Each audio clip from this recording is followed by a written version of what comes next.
আসসালামু আলাইকুম। কঙ্কাবতীর প্রাঙ্গণে স্বাগতম। কেমন আছেন সবাই? আমি আলহামদুলিল্লাহ ভীষণ ভালো আছি। আমাদের প্রতিদিনকার ব্যস্ত জীবনে প্রতিনিয়তই সবারই চেষ্টা থাকে কম সময়ে কম উপকরণে দেখতে নজর কাড়া, স্বাদে মন কাড়া এমন কিছু তৈরিতে।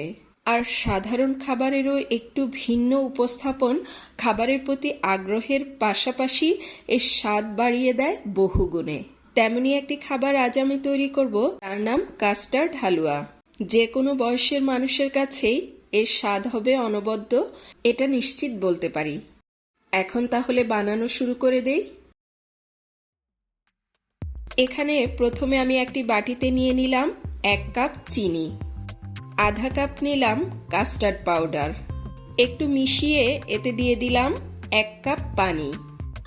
এবার ভালোভাবে এটাকে মিশিয়ে নেব এভাবে যেন উপকরণগুলো ভালোভাবে মিশে যায়, কোনো গুটি পাকিয়ে না থাকে, কোনো লাম্পস না থাকে, চিনিটা ভালোভাবে গলে যায়।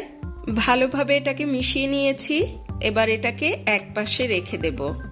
এখানে 1 টেবিল চামচ গরম পানিতে জাফরান ভিজিয়ে রেখেছি। এখানে 6-7টি কাজু বাদাম চপ করে নিয়েছি।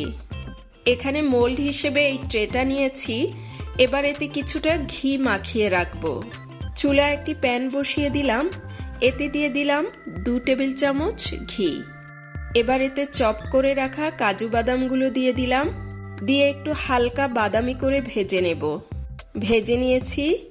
এবার এতে কাস্টার্ড পাউডারের মিশ্রণটা অল্প অল্প করে নেড়ে নেড়ে মেশাতে থাকবো। অনবরত নাড়তে হবে।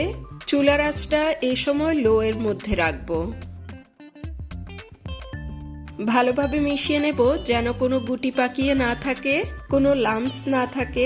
এবার এতে পানিতে ভিজিয়ে রাখা জাফরানটা দিয়ে দেব। দিয়ে আবার ভালোভাবে এটাকে মেশাতে থাকবো। কিছুটা ঘন হয়ে আসছে, নাড়া বন্ধ করা যাবে না, অনবরত নাড়তে হবে যতক্ষণ পর্যন্ত না মিশ্রণটা প্যানের গা ছেড়ে আসে। প্যানের গা ছেড়ে আসছে, রান্নাটা হয়ে গেছে। এবার চুলা থেকে নামিয়ে সরাসরি মোল্ডে ঢেলে দেব। এভাবে সমান করে ছড়িয়ে দেব।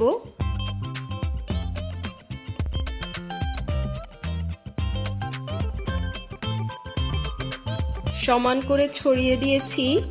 এবার একটু ঠান্ডা করে এটাকে ফ্রিজে রেখে দেব 30 মিনিটের জন্যে। ফ্রিজে না রাখতে চাইলে এমনি রেখে দিলেও হবে। 30 মিনিট পর ফ্রিজ থেকে বের করে এভাবে একটি প্লেট রেখে উল্টে আনমোল্ড করে নিতে হবে।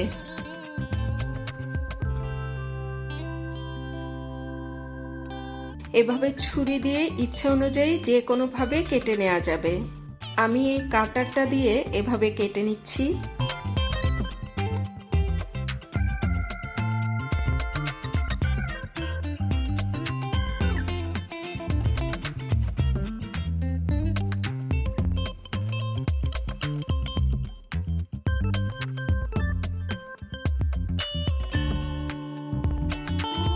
পরিবেশনটা যার যার ইচ্ছে অনুযায়ী করে নিতে পারেন।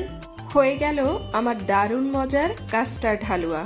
বাড়িতে যে কোনো সময় বা হঠাৎ মেহমান আসলে বা যে কোনো উৎসবে বা সামনে শবে বরাতেও করে নিতে পারেন। এটি খুব সহজেই যে কেউ যে কোনো সময়, এমনকি যারা নতুন রান্না শিখছেন তারাও। আজ এ পর্যন্তই। আমার রান্না সহ পুরো পরিবেশনটি যদি ভালো লেগে থাকে অবশ্যই লাইক কমেন্ট করার অনুরোধ রইল, যেটা আমার জন্য ভীষণ অনুপ্রেরণার। আর যারা এখনো আমার চ্যানেলটি সাবস্ক্রাইব করেননি, সাবস্ক্রাইব করার অনুরোধ রইল। ভীষণ ভালো থাকবেন সব সময়। আল্লাহ হাফেজ।